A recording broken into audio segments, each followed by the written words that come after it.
कर्मण्य बाधिका रास्ते मा फलेषु कदाचल मा कर्मफल हेतुर्भो माते संगस्त कर्मणि। গাইজ মই এগৰাকী যে সনাতনী হিন্দু তাক প্ৰমাণ কৰিবৰ কাৰণে আজি মই এটা গীতাৰ শ্লোকেৰে মই মোৰ ভিডিঅ'টো আৰম্ভ কৰিলোঁ। আজি কেইদিনমান ধৰি কৃষ্ণগুৰুক লৈ কিনে মানে এটা কণ্ট্ৰভাৰ্চি চলি আছে। মই মাতিম বুলি ভবা নাছিলোঁ, কিন্তু উপায় নাই।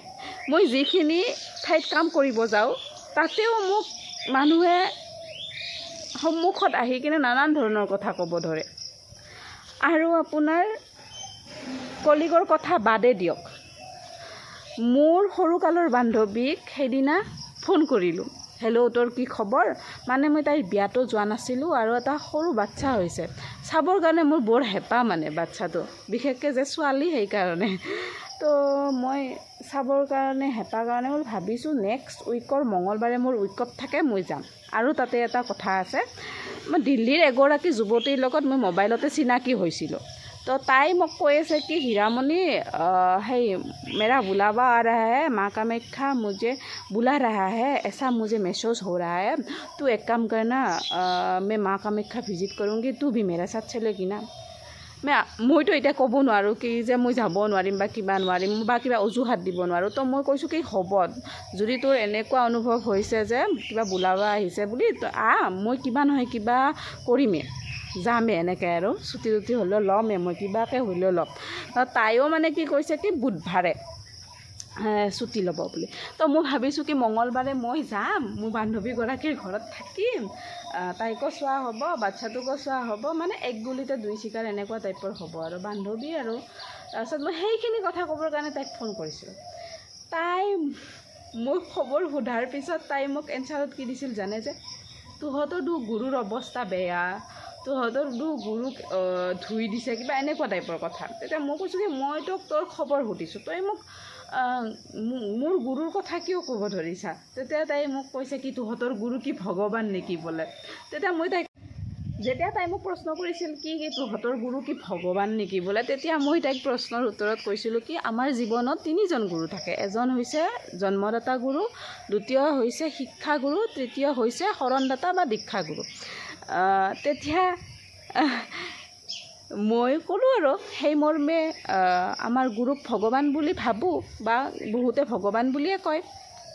আমি নহয়, যিবিলাক সনাতনী মানে কি বা যিবিলাক হিন্দু সঁচা অৰ্থত হিন্দু, সেইসকল মানুহে সদায় মানে যে প্ৰথম গুৰু আমাৰ মা দেউতা, দ্বিতীয় শিক্ষাগুৰু, তৃতীয় দীক্ষাগুৰু। তো এইগৰাকী আমাৰ জীৱনত মানে বিশেষ অৰিহণা যোগায়, গতিকে এইগৰাকী আমাৰ ভগৱান তুল্য। সেই এষাৰ কথা কওঁতে তাই মোক কি কৈছে জানে, এই তোৰ লেকচাৰ বাদ দি বোলে। তেতিয়া মই কৈছিলোঁ কি হ'ব দে, মোৰ লেকচাৰ শুনিব নালাগে, মই আৰু ফোন নকৰোঁ দে, ধন্যবাদ। তেতিয়া তাই মোক কি কৈছে জানে, অভদ্ৰেণী। মোৰ ইমান বেয়া লাগিছিল, মানে আচৰিত, বহুত বেয়া লাগিছিল। যদি এগৰাকী সৰুৰ পৰা ৰং খেলা বান্ধৱীয়ে মোক এনেকুৱা বেয়াকৈ ক'ব পাৰে, তো কলিগবিলাকেনো কি আৰু ক'বই, হয়নে নহয়?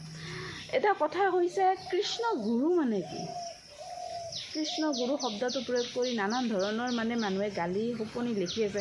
মই ইমান জ্ঞান দিব পৰা মানুহ নহয়, তথাপিতো মই মোৰ ভাৱটোহে আপোনালোকৰ লগত শ্বেয়াৰ কৰিম যে কৃষ্ণ গুৰু মানে কি? কৃষ্ণ মানে জগতৰ ঈশ্বৰ, গু মানে এন্ধাৰ, ৰু মানে পোহৰ। কৃষ্ণই আমাক এন্ধাৰৰ পৰা পোহৰলৈ আনি দিয়ে, সেইজনাৰ জয়। জয় কৃষ্ণ গুৰু মানে সেইজনাৰ জয়, যিজন কৃষ্ণই আমাক এন্ধাৰৰ পৰা পোহৰলৈ আনি দিয়ে। গাইজ, মই 5 বছৰ বয়সৰ পৰা ভাগৱত শুনিছোঁ। মোৰ ঘৰৰ কাষৰ এগৰাকী আইতা, আমি আবু বুলি মাতোঁ, আবুৰ লগত মই ভাগৱত শুনিব গৈছিলোঁ। তেতিয়া পালা ছিষ্টেম আছিল, আজি অমুকৰ ঘৰত ভাগৱত, কালি তমুকৰ ঘৰত ভাগৱত।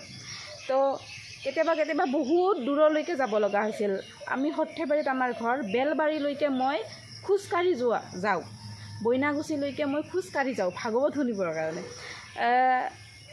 ক'ৰবাত যদি মোৰ আধ্যাত্মিক জ্ঞান আছে নহয়, মোৰ আবুৰ অৰিহণা বহুত বেছি আছে। কাৰণ কিয়, আবুৱে মোক মানে কি চাম্ভলি আৰু লগত লৈ যোৱা আছিল। যা হওক, মই ইয়াতে আৰু এটা কথা কৈ দিওঁ গাইজ, শ্ৰীমদ ভাগৱত আৰু গীতাৰ মাজত এটা পাৰ্থক্য আছে। গীতা হৈছে আপোনাৰ ভগৱান শ্ৰীকৃষ্ণই অৰ্জুনক দিয়া উপদেশ বা মহাভাৰতৰ এটা অংশ বুলি ক'ব পাৰি।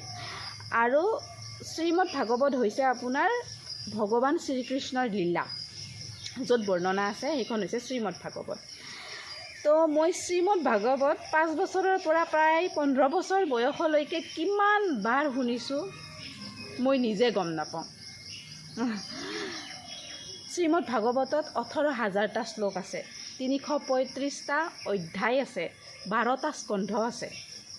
আৰু এই 18,000 শ্লোক মই কিমান বাৰ শুনিছোঁ মই নাজানো, নিজে নাজানো। এতিয়াও যদি আপুনি মোক কয় কি বোলে শুনি থাক শ্ৰীমদ ভাগৱত, তেতিয়া মই শুনিয়ে থাকিব পাৰিম। মোৰ মানে ইমান প্ৰেম, বৰ গৌৰৱান্বিত অনুভৱ কৰোঁ যেতিয়া মোৰ মনত এইটো প্ৰশ্ন আহে যে মই শ্ৰীমদ ভাগৱত কেইবাৰ শুনিছোঁ, আৰু আনচাৰত যেতিয়া মই এইটো উপলব্ধি কৰোঁ যে মোৰ মনত নাই কেইবাৰ শুনিছোঁ। যা হওক, আপোনাৰ শ্ৰীমদ ভাগৱত প্ৰথমতে ভগৱান নাৰায়ণে ব্ৰহ্মাক কৈছিল, ব্ৰহ্মাই নাৰদক কৈছিল, নাৰদে আপোনাৰ হিয়ক কৈছিল, ব্যাসক কৈছিল, ব্যাসদেৱে আপোনাৰ শুকমণি বা শুকদেৱক কৈছিল, আৰু শুকদেৱে আপোনাৰ ৰাজা পৰীক্ষিতক কৈছিল। তো সেয়াই হৈছে ভাগৱত, যাক মই বহুতবাৰ শুনিছোঁ। সনাতন ধৰ্মই যিদৰে কয় যে গোটাই বিশ্বখনে আমাৰ ঘৰ, সকলোৱে মিলি জুলি থাকিব লাগে, ঠিক সেইদৰে কৃষ্ণগুৰুতো কোৱা শুনিছোঁ যে গোটাই বিশ্বখনে আমাৰ ঘৰ, সকলোৱে মিলি জুলি থাকিব লাগে। গাইজ, মই এগৰাকী হিন্দু। আজি মই ভিডিঅ'টোত বাৰে বাৰে ক'ব লগা হৈছে যে মই এগৰাকী হিন্দু। বহুত বেছি বেয়া লাগিছে। মোক আজিকালি এনেকৈ ট্ৰিট কৰা হৈছে যে মই কিবা বেলেগ ধৰ্মৰহে মানুহ। কিয়? মই আপোনালোকৰ মাজৰে এগৰাকী হয়। যেতিয়া আপোনাৰ বিভিন্ন মানুহে ফোনতে হওক বা আগত আহি বেয়াকৈ কয়, তেতিয়া বহুত বেছি বেয়া লাগে। এইটোক লৈ বেয়া লাগে যে আপোনাৰ আমি হিন্দু ভাই ভনীসকল এজনে আনজনৰ প্ৰতি বেয়া ভাৱ লৈ আছোঁ বা কামোৰা কামোৰ কৰি আছোঁ। মোক বহুত বেছি বেয়াকৈ কৈছে জানেনে, বহুত মানুহে। মই এতিয়া আপোনাক ৰেকৰ্ডিং পৰ্যন্ত শুনাই দিব পাৰিম, কিন্তু মই বেয়াকৈ কোৱা নাই। কাৰণ কিয়? মই তাত কৰি বেয়াক যাব নোৱাৰোঁৱে, মই নাযাওঁৱেই কোনোদিনে। কাৰণ মই জানো তেখেতসকলৰো মোৰ ভাই ভনী। মানে দুখ লাগি আছে এইটোক লৈ যে আমি এতিয়া আমাৰ পৰিয়ালৰ মাজতে মানে কি খোৱা কামোৰা কৰি আছোঁ। মই কোনোদিনে মোৰ গুৰুজনা ভালনে বেয়া তাক জানিবৰ কাৰণে ইচ্ছা কৰা নাই। মোক মোৰ গুৰুজনাই কি দিছে তাক গুৰুত্ব দিছোঁ। মই এগৰাকী এতিয়া বৰ্তমান আহোমৰ বোৱাৰী, আৰু মোৰ মানুহজন কৃষ্ণগুৰু নহয়, ভাল পাই বিয়া হৈছোঁ, আৰু তেখেতক মই বহুত বেছি ভাল পাওঁ, তেখেতেও মোক বহুত বেছি ভাল পায়। মই যদি এইমাত্ৰ কৈ দিওঁ নহয় তুমি কৃষ্ণগুৰু হৈ যা বুলি, এইমাত্ৰ হৈ যাব। কিন্তু মই নকওঁ, বা মই সেইটো শিক্ষা পোৱা নাই। মই এটাই শিক্ষা পাইছোঁ যে বিয়া হোৱাৰ পিছত সেইখনে তোমাৰ ঘৰ, তোমাৰ স্বামীৰ মতে তুমি চলিবৰ কাৰণে যত্ন কৰিবা, তোমাৰ শাহু শহুৰক বিপদত সহায় কৰিবা বা যতন ল'বা, সেয়াই শিকিছোঁ। গতিকে সেই মৰ্মে কৰিবলৈ গাইজ, এতিয়া মই কৃষ্ণগুৰুত শৰণ নোলোৱা মানুহৰ লগত বিয়া হ'লোঁ বুলি শ্ৰীকৃষ্ণ কোন মোক যোনে শিকাইছে, ব্ৰহ্ম কোন সৃষ্টিৰ আঁৰৰ কাহিনী যাৰ কাৰণে মই জানিব পাৰিছোঁ বা যাৰ মুখেৰে মই শুনিছোঁ, তাক পাহৰোঁ কেনেকৈ? গাইজ, কিছুমানে মোক ফোন কৰি কিনে সোধে যে তহঁতৰ গুৰু কৌটিটকীয়া গাড়ীত কিয় ঘূৰে, বগা মোজা কিয় পিন্ধে, বডি লেংগুৱেজ ইমান দাম্ভিক কিয়, আৰু সোধে কি গুৰুৰ ছোৱালীজনী কিয় ইমান খাটা ড্ৰেছ পিন্ধে। গাইজ, মোক যদি এইবিলাক কুৱেশ্যন কৰে, মই কি তাৰ এনচাৰ দিব পাৰিম নেকি? বা মোৰ আগত অভিযোগ কৰিলেনো কি পাব? যদি মোক সোধে তই তোৰ শৰণদাতা গুৰুৰ পৰা কি পাইছা, তেতিয়া মই উত্তৰটো দিব পাৰিম। কিন্তু এটা কথা গাইজ, কৃষ্ণগুৰুৱে কিন্তু হিন্দু ধৰ্মক ক্ষতি কৰা নাই। সমালোচনা কৰিব লাগে, কিন্তু সমালোচনা কৰিব গৈ নিজৰ হিন্দু ভাই ভনীৰ মাজত কাজিয়াৰ সৃষ্টি হ'ব নালাগে। সংস্কাৰ আছে, শুধৰণিও আছে। যদি আলোচনাবোৰ ইতিবাচক দিশেৰে হয়, নিশ্চয় পৰ্যালোচনা কৰিবও পাৰে। কিন্তু কাৰোবাৰ ফটো বিকৃত কৰাটো জানো আলোচনা? মই তাক আলোচনা বুলি নাভাবোঁ। সেইবিলাক হৈছে নিজৰ লাভালাভৰ কাৰণে ফেচবুকত দিয়া একোটা পোষ্ট, যাতে তাৰ পৰা তেওঁলোকে পইচা আৰ্ণ কৰিব পাৰে। ভাৰতৰ ইতিহাস চালে আপুনি গম পাব যে ভাৰতত এজনো খ্ৰীষ্টান মানুহ নাছিল, এজনো মুছলিম মানুহ নাছিল। কিন্তু আজি আপোনাৰ ধৰ্মৰ নামত দুখনকৈ ৰাষ্ট্ৰ ভাৰতে ভাগ কৰি দিছে। কিয় দিব পাৰিলে? আজি আমি সনাতনীবিলাক সেই সময়ত হয়তো ক'ৰবাত নহয় ক'ৰবাত দুৰ্বল আছিলোঁ, যাৰ কাৰণে কাৰোবাক মুছলমান বনাই দিছিল, কাৰোবাক খ্ৰীষ্টান বনাই দিছিল।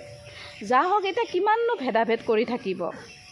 আহক সকলোৱে লগ হৈ আমি সনাতনী ধৰ্মটো অলপ মজবুত কৰোঁ, আৰু সনাতনী ধৰ্মটো যে এটা শক্তিশালী ধৰ্ম, ন' ডাউট শক্তিশালী ধৰ্ম হয়ে, আৰু মৰালৈকে মানে কি পৃথিৱী থকালৈকে সনাতন ধৰ্মই থাকিব। আৰুনো কিমান ভেদাভেদ কৰি থাকিম, আলোচনা কৰি সমাজ তথা সনাতন ধৰ্মক আগুৱাই লৈ যাওঁ বলক। কাৰণ সনাতন ধৰ্মৰ বাহিৰে কোনো ধৰ্ম বিশ্বত শান্তি প্ৰতিষ্ঠা কৰিব নোৱাৰে। মোৰ কথাখিনি কোৱাত ভুল হোৱাটো কোনো অস্বাভাৱিক নহয়, ভুল হ'লে আঙুলিয়াই দিব।